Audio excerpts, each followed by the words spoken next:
Hello दोस्तों, जय हिंद। आज हम लोग बात करेंगे भारतीय अर्थव्यवस्था में प्रैक्टिस सेट 2025 के लिए बहुत ही महत्वपूर्ण है। ये होगी हमारी क्लास सेकेंड। तो चलते हैं, हम लोग स्टार्ट करते हैं। इस पहला क्वेश्चन कि किसी अर्थव्यवस्था में मत्स्य पालन खालिस्तान का एक हिस्सा है। आपके ऑप्शन ए तृतीय क्षेत्र, बी माध्यमिक क्षेत्र, सी या तो माध्यमिक या तृतीय क्षेत्र, डी प्राथमिक क्षेत्र।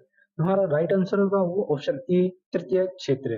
बात करते हैं इसमें एक्सप्लेनेशन की कि प्राथमिक क्षेत्र में कृषि, वानिकी, पशुपालन, मत्स्य पालन, मुर्गी पालन और खनन शामिल है। बात करें माध्यमिक क्षेत्र में भारी विनिर्माण, प्रकाश निर्माण, खाद्य संकरण, तेल शोधन और ऊर्जा उत्पादन शामिल है। तृतीय क्षेत्र में स्वास्थ्य सेवा, परिवहन, शिक्षा, मनोरंजन, पर्यटन, वित्त, बिक्री और खुदरा शामिल है।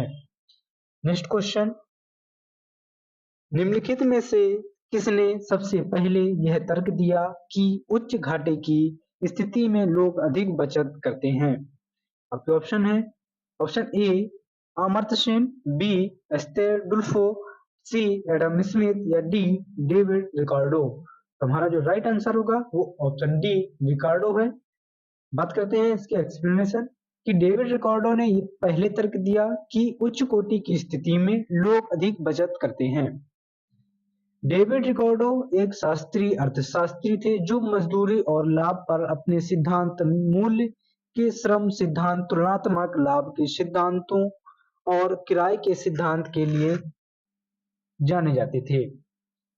अमर्त्य सेन कल्याणकारी अर्थव्यवस्था में उनके महत्वपूर्ण योगदान के लिए प्रसिद्ध हैं। एस्तेर डुल्फो नोबेल पुरस्कार जिन्होंने 2019 में ग्रहण किया, एक फ्रांसीसी अर्थशास्त्री हैं जो गरीबों में समाज करने और गरीबी के कल्याण में सुधार में समाधान खोजने की दिशा में अपना काम करने के लिए प्रसिद्ध हैं। एडम स्मिथ अपनी प्रभावशाली पुस्तक द वेल्थ ऑफ नेशन 1776 के लिए प्रसिद्ध हैं। नेक्स्ट क्वेश्चन, बेहतर आर्थिक और सामाजिक अवसरों की पेशकश करने वाले अन्य देशों में देश की अत्यधिक कुशल, उच्च शिक्षित पेशेवर आबादी के एक महत्वपूर्ण अनुपात के अनुप्रवास की क्या कहा जाता है। जो ऑप्शन है ए वहन क्षमता, बी प्रतिभा पलायन, सी जनसांख्यिकी संक्रमण, डी बंद जनसंख्या। राइट आंसर ऑप्शन बी प्रतिभा पलायन। बात करते हैं इसकी कि प्रतिभा पलायन अत्यधिक कुशल और शिक्षित लोगों का एक ऐसे देश में आवागमन है जहां भी बेहतर परिस्थितियों में काम कर सकते हैं और अधिक पैसा कमा सकते हैं।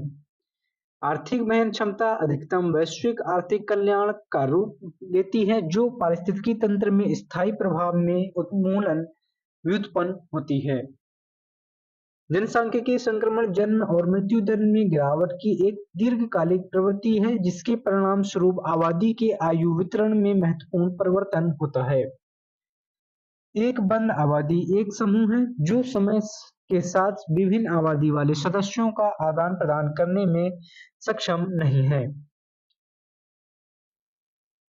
क्वेश्चन, निम्नलिखित में से किस अवधारणा का तात्पर्य है कि सतत विकास का प्रकृति की धारणाओं के प्रति समग्र दृष्टिकोण अपनाना चाहिए और भलाई के गैर आर्थिक पहलुओं को समान महत्व देना चाहिए।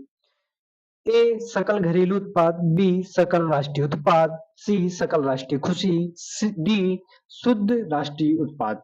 और राइट आंसर होगा सी सकल राष्ट्रीय खुशी। बात करते हैं इसकी सकल राष्ट्रीय खुशी की अवधारणा का तात्पर्य है कि सतत विकास की प्रगति की धारणा के प्रति समग्र दृष्टिकोण अपनाना चाहिए और भलाई के गैर आर्थिक पहलुओं को समान महत्व देना चाहिए।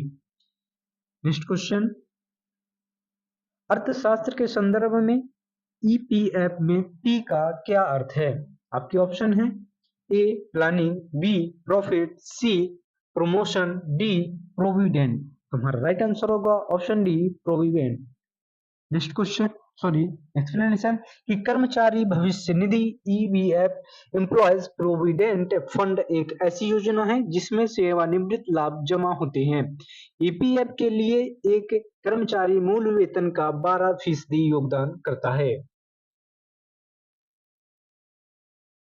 क्वेश्चन, निम्नलिखित में से कौन व्यक्तिगत स्वास्थ्य के लिए महत्वपूर्ण नहीं है?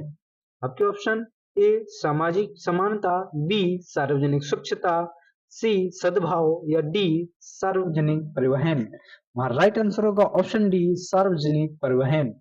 बात करते हैं इसकी कि सार्वजनिक परिवहन व्यक्तिगत स्वास्थ्य के लिए महत्वपूर्ण नहीं है। एक स्वस्थ जीवन शैली जीने से पुरानी बीमारियां और दीर्घकालिक बीमारियों को रोकने में मदद मिल सकती है। नेक्स्ट क्वेश्चन कि अर्थशास्त्र की कौन सी शाखा प्रकृति संसाधनों के भंडार और प्रदूषण की कमी से संबंधित है, जो तेजी से अधिक आर्थिक विकास का परिणाम है? आपके ऑप्शन ए पर्यावरण अर्थशास्त्र, बी विकासात्मक अर्थशास्त्र, सी अंतरराष्ट्रीय अर्थशास्त्र, डी सार्वजनिक अर्थशास्त्र। राइट आंसर होगा ऑप्शन ए पर्यावरण अर्थशास्त्र। बात करते हैं इसकी कि पर्यावरण अर्थशास्त्र विकास अर्थशास्त्र कम आय वाले देशों में विकास प्रगति के आर्थिक पहलुओं से संबंधित है। सार्वजनिक अर्थशास्त्र आर्थिक दक्षता और समानता की दृष्टि से माध्यम से सरकारी नीति का अध्ययन है।